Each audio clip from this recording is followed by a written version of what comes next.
अरे माधवी, तो इतनी रात ये मटका लेकर कहाँ से आ रही हो? अब वो दरअसल मेरे कमरे में पानी के लिए कोई बर्तन नहीं है ना, तो बस उसी के लिए मटका लेकर आई हूँ। दरअसल ये कहानी शुरू हुई थी उस शाम से जब राजेश अपने साथ एक अजनबी औरत माधवी को घर ले आया था। अजी, ये आपके साथ कौन है? अरे ये बेचारी मुझे रास्ते में मिली थी।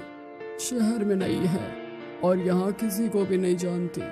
किराए पर रहने की जगह ढूंढ रही थी तो सोचा क्यों ना इसे हम ऊपर छत वाला कमरा क्यों ना दे दे। आपके पति सच में बहुत अच्छे हैं। ऐसा पति तो नसीब वालों को मिलता है। विमला को कुछ अच्छा नहीं लगता, पर वो चुपचाप खड़ी रहती है और माधवी को ऊपर छत का कमरा दिखा देती है। रात को राजेश और विमला सो रहे होते हैं, पर माधवी अभी भी जाग रही होती है और अपने कमरे में आग जलाकर कोई तंत्र विद्या कर रही होती है। रात्रि के अंधेरे में चुप्पियों की धुन, काली परछाई तुझे पुकारी, मेरी पुकार सुन। आखिर तूने मुझे बुला ही लिया। बता आप क्या चाहती है मुझसे? मैं जिससे प्यार करती हूँ उसे अपने वश में करना चाहती हूँ।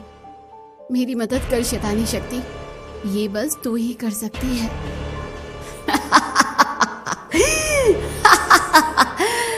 तू एक बहरूपिया चुड़ैल और तुझे प्यार हो गया। अब जल्दी बता, मैं कैसे उसे हमेशा हमेशा के लिए उसे अपना बना लूं? कल करवा चौथ के दिन अगर तुमने चांद को चुरा कर उसकी सारी रोशनी किसी चीज में कैद कर ली और अगली सुबह उस रोशनी को पी लिया तो तुम्हारे अंदर एक ऐसी शक्ति आ जाएगी जिससे तुम जिसे चाहो उसे अपनी ओर आकर्षित कर सकती हो और अपना बना सकती हो। बस अब ऐसा ही होगा। माधवी उसी वक्त एक मटका लेने पहुंच जाती है, पर जैसे ही वो मटका लेकर वापस आती है तभी सामने विमला टकरा जाती है। अरे माधवी, तुम इतनी रात ये मटका लेकर कहाँ से आ रही हो?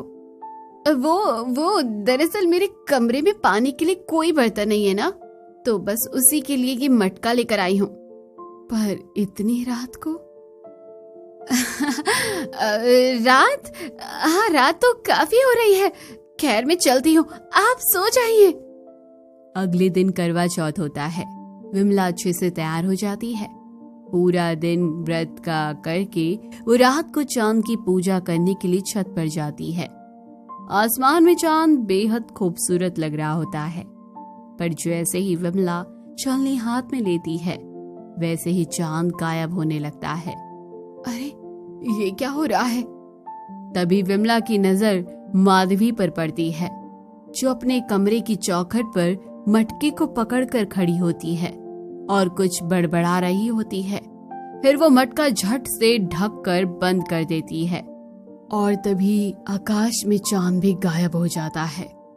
हे भगवान, ये क्या हुआ? चांद कहाँ चला गया? और ये तो वही मटका है।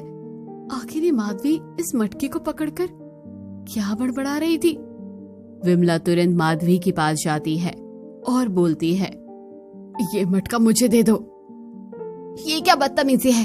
ये मटका मेरा है और मैं किसी को नहीं दूंगी। मैं जानती हूँ कि चांद को तुमने इस मटके में कैद किया है। ये मटका मुझे दे दो, समझी? अच्छा, अगर तुमको पता चल ही गया है तो ठीक है। हाँ, मैंने चांद को कैद किया है और अब मैं जो चाहूंगी वही होगा, समझी? अब दूर हट वरना तेरी जान ले लूंगी। ये तुम क्या बोल रही हो और मेरी बीवी से कैसे बातें कर रही हो? ये सब मैं तुम्हारे लिए तो कर रही हूँ राजेश। मैं तुमसे बहुत प्यार करती हूँ और अब बस तुम मेरे हो जाओगे। ये देख विमला के अंदर ज्वालामुखी फूट पड़ता है। वो उसी वक्त अपने कमरे में जाकर करवा माता की फोटो के सामने बैठकर प्रार्थना करने लगती है। रक्षा करो माँ, मेरे पति की रक्षा करो, वो मेरे पति को लेने आई है। परेशान मत हो बेटी, तूने सच्चे मन से व्रत किया है और तुझे तेरे पति से कोई अलग नहीं कर सकता। जा और मटके के सामने ओम चंद्राय नमः का जाप कर। देख, सब ठीक हो जाएगा। माँ, आप धन्य हैं, मैं ऐसा ही करूंगी माँ। बस फिर विमला ऊपर जाती है और माधवी के सामने खड़े होकर मंत्र बोलना शुरू कर देती है। ओम चंद्राय नमः, ओम चंद्राय नमः, ओम चंद्राय नमः, ओम चंद्राय नमः। इन सब से कुछ नहीं होने वाला बेवकूफ औरत। ओम चंद्राय नमः, ओम चंद्राय नमः, ओम चंद्राय नमः, ओम चंद्राय नमः। विमला मंत्र जप करना बंद नहीं करती और फिर मटका जोर जोर से हिलने लगता है। ये क्या हो रहा है? ओम चंद्राय नमः, ओम चंद्राय नमः, ओम चंद्राय नमः। चंद्र देवता, आपकी रोशनी पर हम सब का हक है। आप हम पर कृपा करें और हमें दर्शन दे। ये कहते हुए मटका जोर से फूट जाता है और उसमें से इतनी तेज रोशनी निकलती है कि माधवी उस रोशनी में जलने लगती है। बचाओ, बचाओ, बचाओ। मेरा पति छीनना चाहती थी। एक औरत तो यमराज से भी अपने पति के प्राण वापस ले आई थी। तू तो क्या चीज है?